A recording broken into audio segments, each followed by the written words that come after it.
50కి పైగా ఉపాధ్యాయ సంఘాలు బలపరచడంతో టీజేఏసీ అభ్యర్థిగా పోటీ చేస్తున్నాను. ఇవాళ నామినేషన్ ఫైల్ చేయడం జరిగింది. ఈ నియోజకవర్గంలో ఏదైతే ఖమ్మం, వరంగల్, నల్గొండ నియోజకవర్గంలో పనిచేస్తున్నటువంటి ఉపాధ్యాయులు, అధ్యాపకులు, ప్రైవేట్ స్కూల్ ఉపాధ్యాయులు చెప్పుకుంటూ పోతే అందరికీ కూడా ఒక 20 ఏళ్ళుగా అనేక సమస్యలు పరిష్కారానికి నోచుకోనివి, పైగా ప్రతి విద్యా సంవత్సరం అనేక సమస్యలు వచ్చి పడుతూ ఉన్నాయి. గత 10 ఏళ్ల కాలంలో పూర్తిగా నిర్వీర్యమైనటువంటి విద్యా వ్యవస్థ ఒకవైపు, ఆ వ్యవస్థను పటిష్టం చేయడానికి పనిచేస్తున్న ఉపాధ్యాయుల సమస్యలు మరొక వైపు. ఇప్పటిదాకా ఇక్కడ 3 సార్లు ఎమ్మెల్సీ ఎన్నికలు జరిగినాయి. 2007లో, 2013లో, 2019లో మళ్ళీ ఇవాళ ఎన్నికలు జరగబోతూ ఉన్నాయి. అంటే 18 సంవత్సరాలుగా 3 ఎమ్మెల్సీలు ఇక్కడ పోటీ చేసి గెలిచి మరికొందరు ఓడిపోయినా సంఘాలుగా ఉపాధ్యాయుల సభ్యత్వ సంఖ్యను చూపించి ప్రభుత్వం చేత ఆన్ డ్యూటీ సౌకర్యం తీసుకొని కూడా ఇక్కడ ఉపాధ్యాయుల సమస్యలను పరిష్కరించలేదు. ఇక్కడే కాదు, తెలంగాణ రాష్ట్రం యావత్తు కూడా ఉపాధ్యాయ సమస్యలకు ప్రాతినిధ్యం చేయాల్సినటువంటి సంఘాలు, ఎమ్మెల్సీలు పూర్తిగా అసమర్థంగా వివరించినందువల్ల ఇన్ని సమస్యలు ఈరోజు ఊడిపడ్డవి. 317 జీవో అయితేనేమి, స్పౌస్ బదిలీ అయితేనేమి, మ్యూచువల్గా ఒక అండర్స్టాండింగ్ మీద వచ్చిన వాళ్ళకు కూడా సర్వీస్ లేకపోవడము, ముఖ్యంగా ఉపాధ్యాయులు ఎవరికి కూడా సర్వీస్ రూల్స్ లేకపోవడం వల్ల ఎక్కడ జూనియర్ లెక్చరర్ కానీ, డైట్ లెక్చరర్ కానీ, డిప్యూటీ డిఓ, డిప్యూటీ ఐఓలు కాకుండా ఇవాళ రిటైర్డ్ అవుతూ ఉన్నారు. సుదీర్ఘకాలంగా ఉన్నటువంటి ఒక భాషా పండితుల పీఠల సమస్యను మాత్రమే గౌరవ ముఖ్యమంత్రి గారి దృష్టికి తీసుకెళ్లి అత్యంత తక్కువ కాలంలోనే పరిష్కరించడం తప్ప మిగతా ఏ సమస్యలు కూడా పరిష్కారం కాలేదు. ఇవాళ ఎన్నికలప్పుడు మాత్రం వచ్చి ఇవాళ గిరిజన ప్రాంతమైనటువంటి ఆశ్రమ పాఠశాలల్లో, కన్వర్టెడ్ ఆశ్రమ పాఠశాలల్లో అయితే మరీ దయనీయంగా ఉంది. అసలు అవి మన తెలంగాణ రాష్ట్రంలో ఉన్నటువంటి విద్యా సంస్థలేనా, అందులో పనిచేస్తున్న వాళ్ళు మన తెలంగాణ బిడ్డలేనా అనే అనుమానం వచ్చేటట్టు ఎవరు కూడా పట్టించుకోవడం లేదు. 15-20 సంవత్సరాలుగా పనిచేస్తున్న సిఆర్టీలను రెగ్యులరైజేషన్ లేదు. మరీ దౌర్భాగ్యం ఏంటంటే ఇలా గిరిజన ఆశ్రమ పాఠశాలలో పనిచేస్తున్న మహిళలకు మెటర్నటీ లీవ్ లేదు. కాబట్టి పిఆర్సీలలో జాప్యం జరుగుతూ ఉంది, డిఏలలో జాప్యం జరుగుతూ ఉంది, పొదుపు చేసుకున్న డబ్బును తీసుకోవాలంటే జాప్యం జరుగుతూ ఉంది.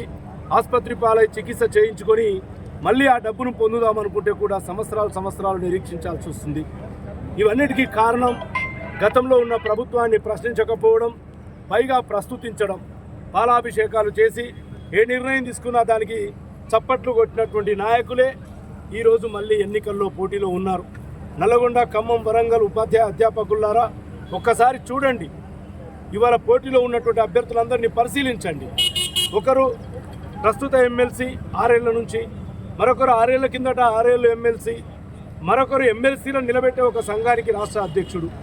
మరి వీళ్ళే కనుక ఈ 6 ఏళ్ళు, పోయిన 6 ఏళ్ళు మొత్తంగా ఆ యూనియన్ కరెక్ట్గా పనిచేసి ఉంటే మన టీచర్లకు ఈ సమస్యలు వచ్చేదా?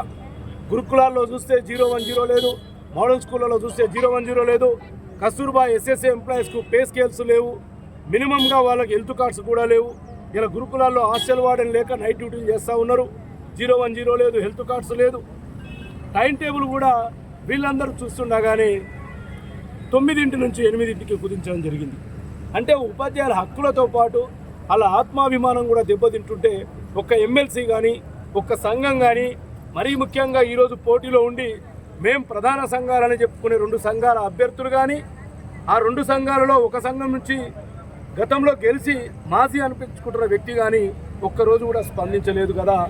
పాత ప్రభుత్వాన్ని పూర్తిగా పొగుడుతూ వ్యక్తిగతంగా విలాసాలు, విల్లాలు, అనేక వ్యక్తిగత పనులు చేయించుకొని టీచర్లను మొత్తం కూడా హక్కులను కాలరాసినటువంటి వ్యక్తులకు ఈసారి బుద్ధి చెప్పాలి.